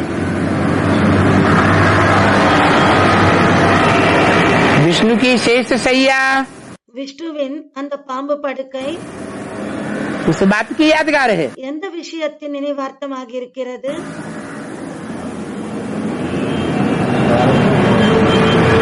सर्पों की सैया के ऊपर सोया पड़ा है। பாம்பு படுக்கைகளின் மீது அவர் படுத்திருக்கிறார், தூங்கிக் கொண்டிருக்கிறார்। सर्प किस बात का सूचक है? பாம்பு எந்த விஷயத்தை வந்து தெரியப்படுத்துகிறது? அது எந்த விஷயத்தை அது சொல்கிறது? विकारों का सूचक। விகாரங்களை குறிக்கிறது பாம்பு படுக்கை। பாம்பு விகாரங்களை குறிக்கிறது। माने विकारियों के बीच में रहते हुए भी அதாவது விகாரிகளுக்கு நடுவில் இருந்து கொண்டும் கூட निर्विकारी बन करके दिखावे। நிர்விகாரியாக இருந்து காண்பிப்பது। तो बाबा कहते हैं ஆக பாபா சொல்கிறார், कि 100 बगुलों के बीच में एक हंस 100 கொக்குகளுக்கு நடுவில் ஒரு அன்னம் अपनी मस्ती में बना रहे। அது ஒரு கொக்கு வந்து தானாக இருந்து கொண்டிருக்கும்।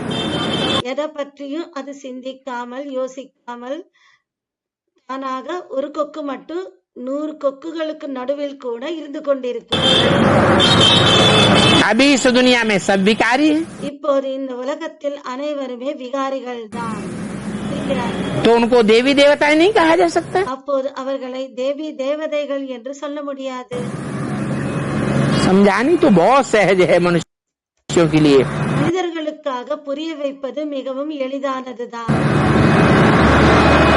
और इन विकारी मनुष्यों को पवित्र भी மற்றும் இந்த விகாரியாக இருக்கிற மனிதர்களுக்கு भगवान ही बनावेंगे। பகவான் தான் தூய்மையாக்குவார்। इसीलिए तो सारी दुनिया भगवान को याद करती है। அதனால் தான் முழு உலகமும் பகவானை நினைவு செய்கிறது। सर्वव्यापी की बात भी नहीं समझते।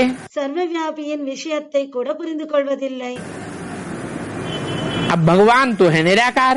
இப்போது பகவான் என்னவோ நிராகாரர்। जैसे आत्मा निराकार है, எது போல ஆத்மா நிராகாரராக இருக்கிறது, वैसे परमात्मा भी निराकार है। அது போல பரமாத்மாவும் நிராகாரர் தான்।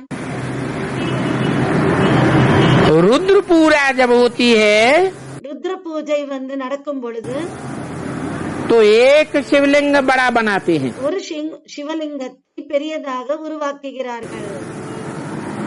और बाकी छोटे छोटे शालिग्राम बनाते हैं। மற்றவைகளை எல்லாம் சிறிய சிறிய சாலிக்கிராமங்களாக உருவாக்குகிறார்கள்।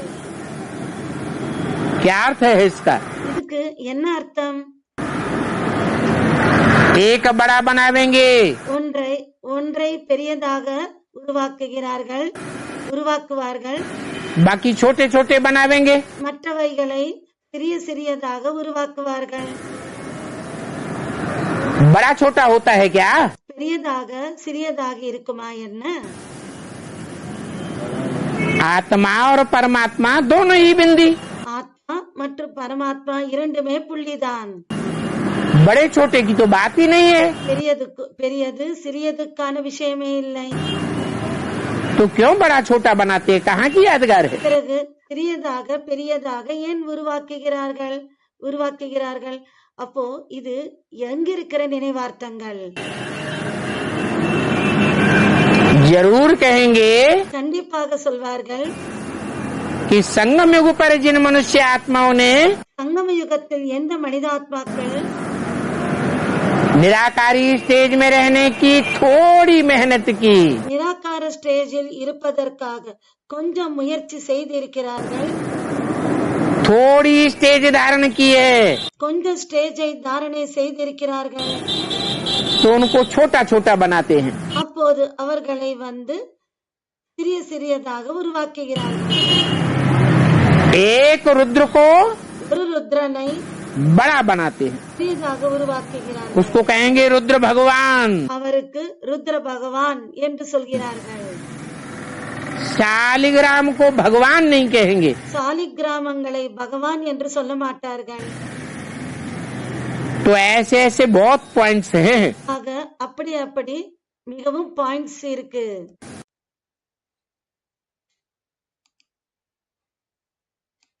भगवान एक ही होता है, பகவான் ஒருவர் தான் இருக்கிறார், अनेक भगवान नहीं है। பல பகவான்கள் இல்லை। भगवान सर्वव्यापी नहीं है, பகவான் சர்வவியாபி இல்லை, जो अनेक हो जाए। பல பேராக ஆகிவிடுவதற்கு वो तो एक ही मुकर्रर रथ में आता है। அவர் ஒரே ஒரு நிரந்தரமான ரதத்தில் வருகிறார்। हाँ, ஆம், कोई को समझाने के लिए एकांत चाहिए। யாருக்காவது புரிய வைப்பதற்கு தனிமை வேண்டும்।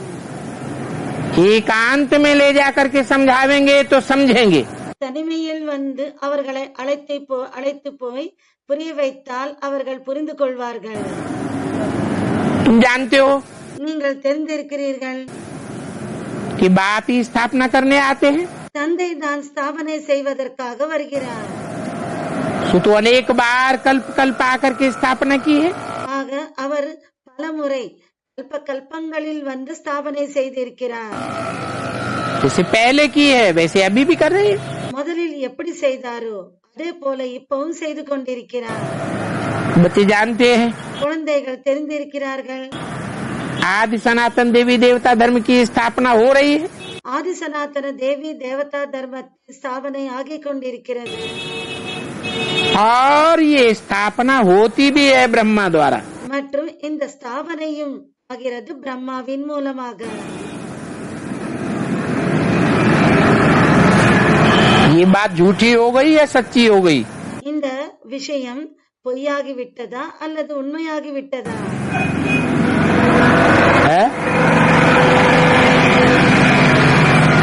आदि सनातन देवी देवता धर्म की स्थापना ब्रह्मा द्वारा। ஆதி சனாதன தேவி தேவதா தர்மம் பிரம்மா மூலமாக।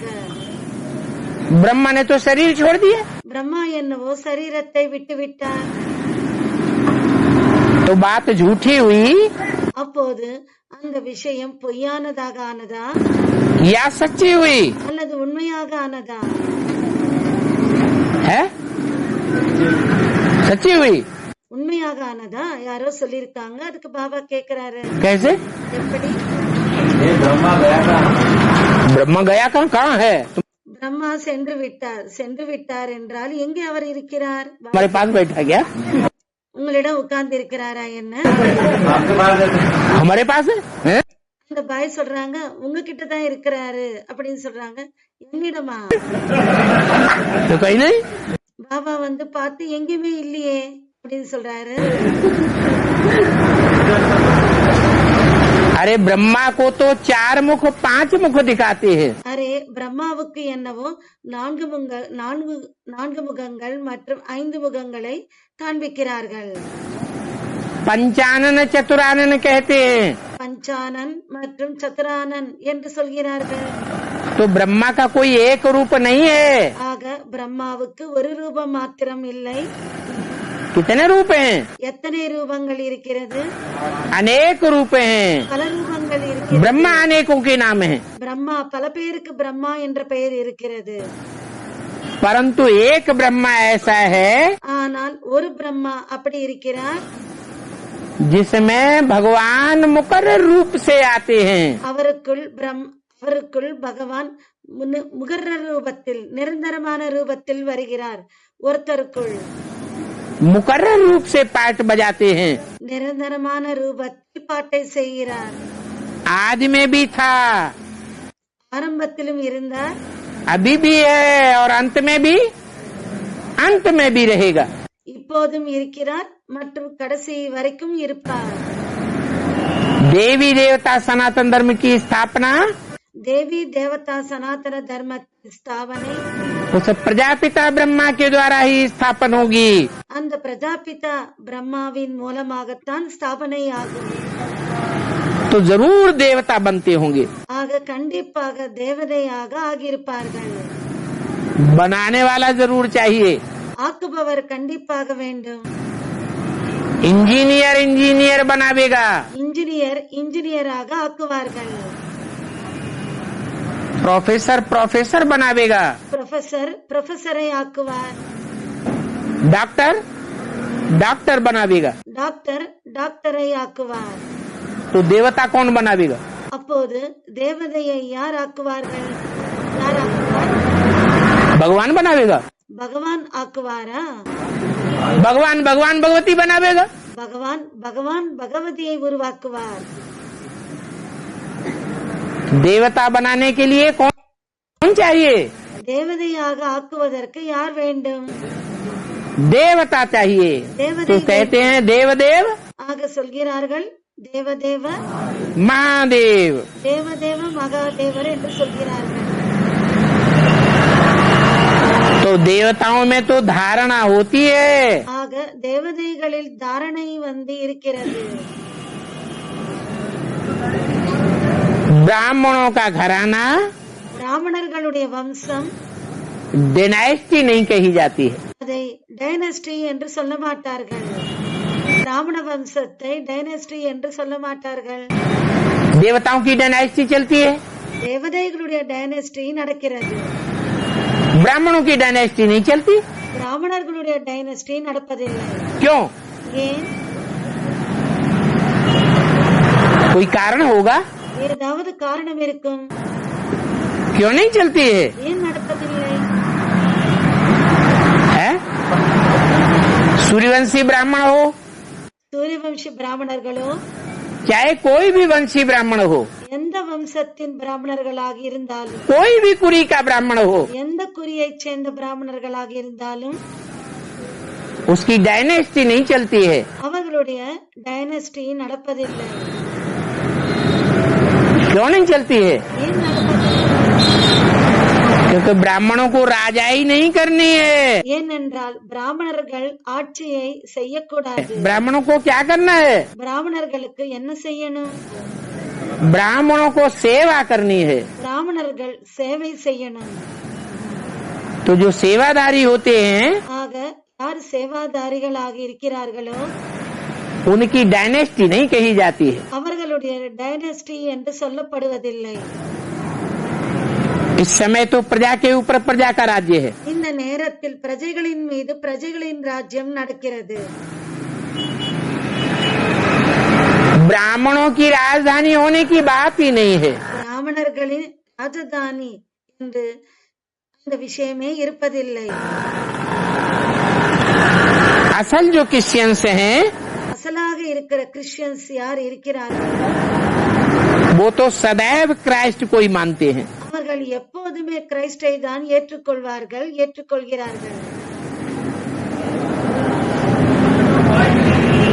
दूसरे धर्म के जो फॉलोअर्स हैं, மற்ற தர்மத்தின் ஃபாலோவர்ஸ் யார் இருக்கிறார்களோ, धर्म पिताओं के, தர்ம பிதாக்களுடைய ஃபாலோவர்ஸ் யாரெல்லாம் இருக்கிறார்களோ, वो कभी कन्वर्ट होते हैं क्या? அவர்கள் எப்போதாவது கன்வெர்ட் ஆகிறார்களா என்ன? कभी कन्वर्ट नहीं होंगे। எப்போதுமே கன்வெர்ட் ஆக மாட்டார்கள்। कन्वर्ट कौन होते हैं? யார் கன்வெர்ட் ஆகிறார்கள்? हैं? जो देवी देवता सनातन धर्म के ब्राह्मण थे, யார் தேவி தேவதா சனாதன தர்மத்தின் பிராமணர்கள் இருந்தார்களோ, जो अभी ब्राह्मण बन रहे हैं, அவர்கள் இப்போது பிராமணர்களாக ஆகிக் கொண்டிருக்கிறார்கள்। वो ही कन्वर्ट होते हैं। அவர்கள் தான் கன்வெர்ட் ஆகிறார்கள்। जो दूसरे दूसरे फिर अलग अलग हो गए। பிறகு மற்றவர்கள் வந்து தனித்தனியாக ஆகிவிட்டார்கள்। वो धर्म को ही नहीं मानते।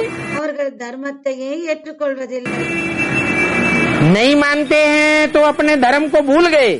ஏற்றுக்கொள்வதில்லை என்றால் பிறகு அவர்கள் தங்களுடைய தர்மத்தை மறந்து விட்டார்கள்। बाप कहते हैं தந்தை சொல்கிறார், अभी पवित्र बनो, இப்போது தூய்மையாகுங்கள், तो तुम पवित्र देवताओं की दुनिया के मालिक बन जाएंगे। அப்போது நீங்கள் தூய்மையான உலகத்திற்கு மாலிக்காக ஆகிவிடுவீர்கள்।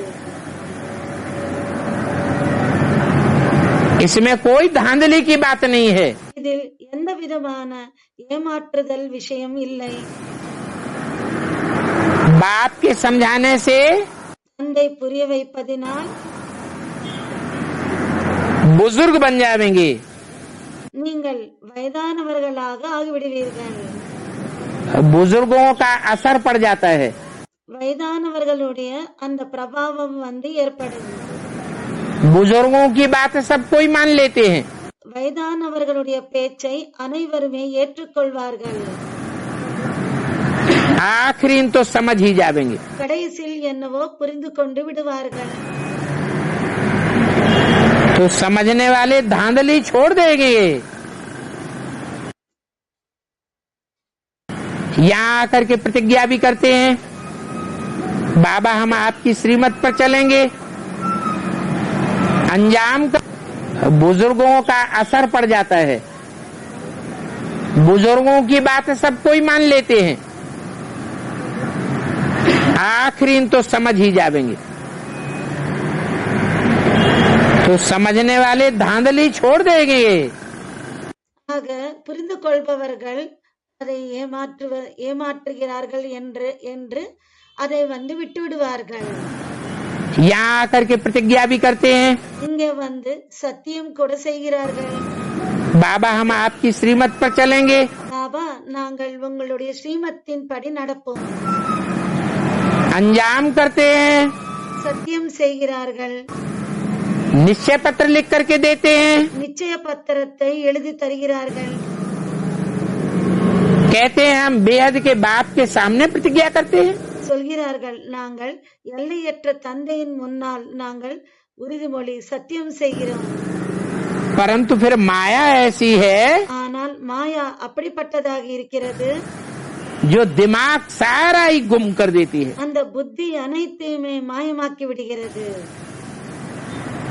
गुस्से में आते हैं கோபத்தில் வருகிறார்கள்। तो कहते हैं चमाट ऐसी लगाऊंगा जो पट्ट में जाकर के गिरोगे। அப்போது அறையை விட்டால் பட்டுன்னு விழுந்து விடுவீர்கள்। हम तो ऐसे ही कह दिया था। நாங்கள் அப்படிதான் சொல்லி இருந்தோம்। कि बाप आया हुआ है। தந்தை வந்திருக்கிறார் என்று நாங்கள் அப்படித்தான் சொன்னோம்। माया भी कहती है, மாயாவும் சொல்கிறது चमाट लगाएंगे அறை விட்டால் तो निर्विकारी से विकारी बनाई देगी।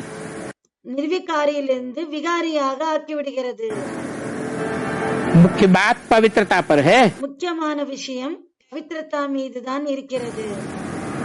राम राज्य और रावण राज्य, ராமராஜ்யம் மற்றும் ராவண ராஜ்யம் आधा आधा समय चलता है।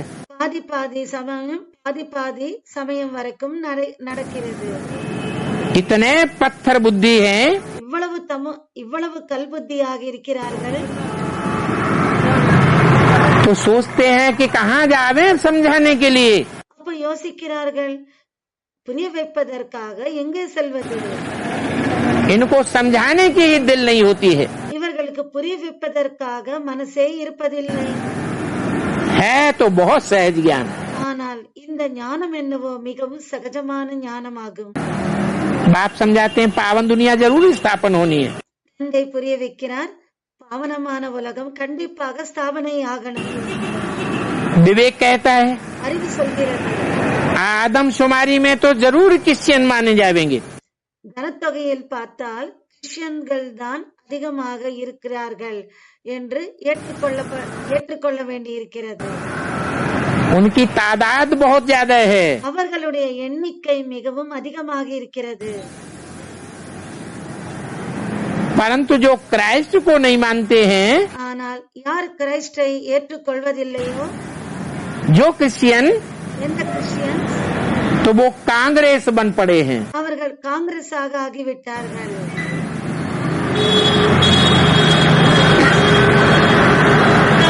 क्या बन पड़े? என்னவாக ஆகிவிட்டார்கள்? वो कोई धर्म पिता को नहीं मानते, அவர்கள் எந்த ஒரு தர்மபிதாவையும் ஏற்றுக்கொள்வதில்லை, कोई धर्म को नहीं मानते। எந்த தர்மத்தையும் ஏற்றுக்கொள்வதில்லை. कहते हैं हमारा धर्म निरपेक्ष राज्य है, சொல்கிறார்கள் என்னவென்று, हमें कोई धर्म की अपेक्षा नहीं है। எங்களுக்கு எந்த ஒரு தர்மத்தின் மீதும் எங்களுக்கு நம்பிக்கை இல்லை. राजा रानी ही नहीं, ராஜா ராணியே இல்லை.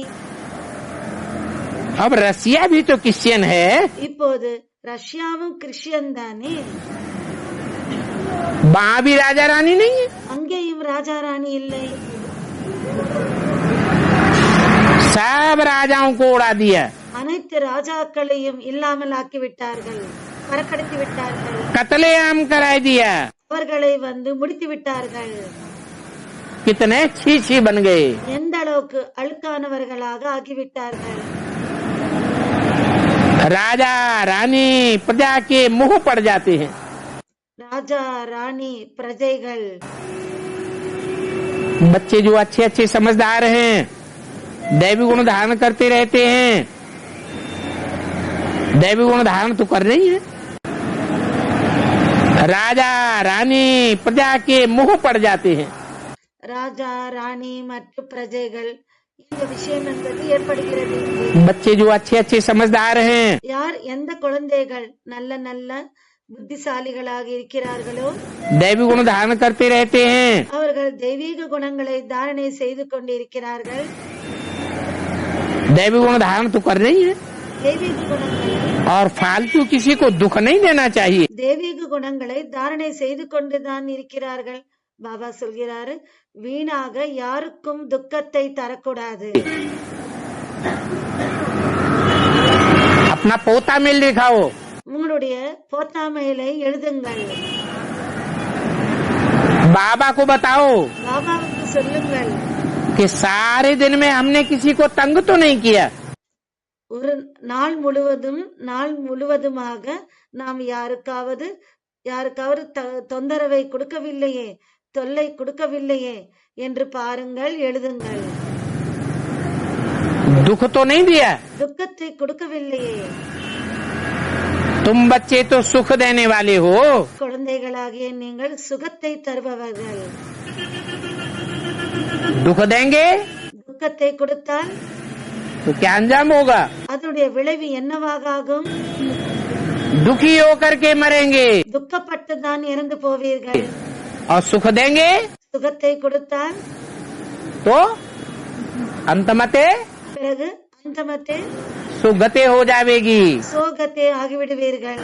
सुखी होकर के मरेंगे சுகமாக இருந்து சுகத்தோட நீங்கள் இறந்து போவீர்கள். तो सुख की दुनिया में जन्म लेंगे। அப்போது நீங்கள் சுகத்தின் உலகத்தில் ஜன்மம் எடுப்பீர்கள். तुम तो दुख या माया को भगाने वाले हो। நீங்கள் துக்கத்தை மற்றும் மாயாவை ஓட வைப்பவர்கள். परंतु सारा मदार पवित्रता पर है। ஆனால் அனைத்து ஆதாரமுமே பவித்ரதாவின் மீதுதான் இருக்கிறது. पवित्रता है तो सुख शांति भी होगी। பவித்ரதா இருந்தால் சுக சாந்தியும் இருக்கும். अपवित्रता है तो दुख अशांति। अपवित्रता வந்து दुखम अशांति। अभी फिर शांति के लिए बाप कहते हैं पवित्र बनो। இப்போ ஒரு சாந்திக்காக தந்தை சொல்கிறார் தூய்மையாகுங்கள்। कहते हैं काम महाशत्रु। சொல்கிறார் காமம் மகாசத்ரு என்று சொல்கிறார்। उनको भी जीतना है। அதையும் கூட வெற்றி அடையணும்। भगवान खुद कहते हैं काम महाशत्रु को जीतो।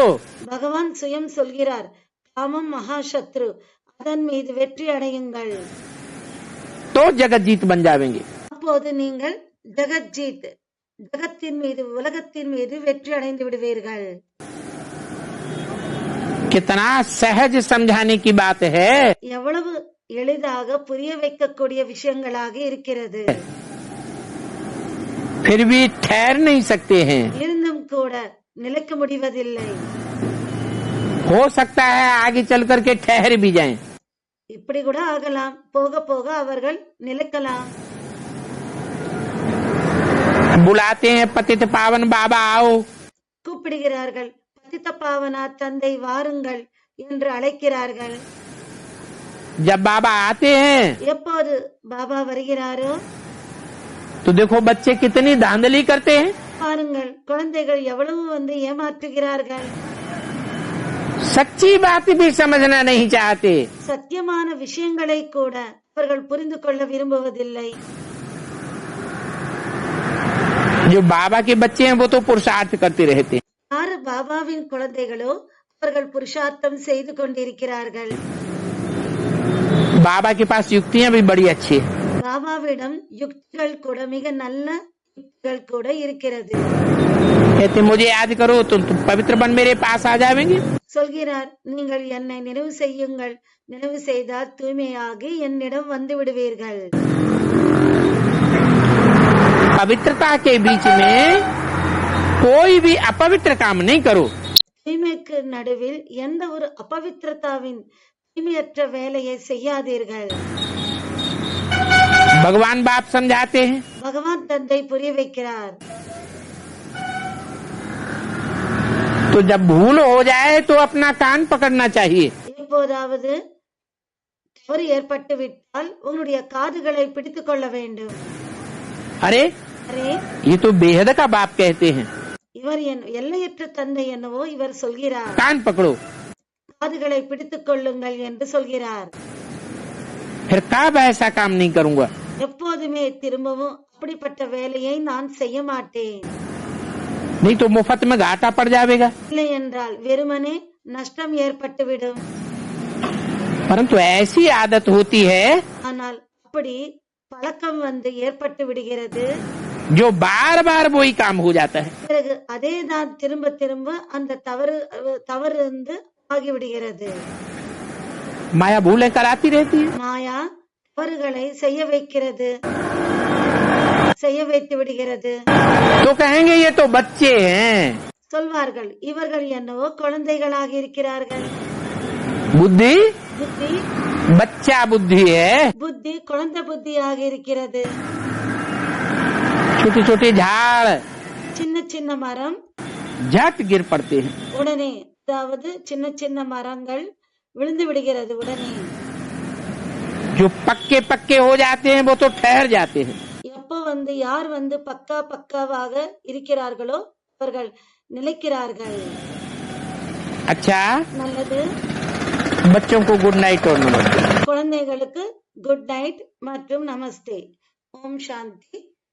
விசிடி நம்பர் 1247 1247 முடிஞ்சிருக்கு।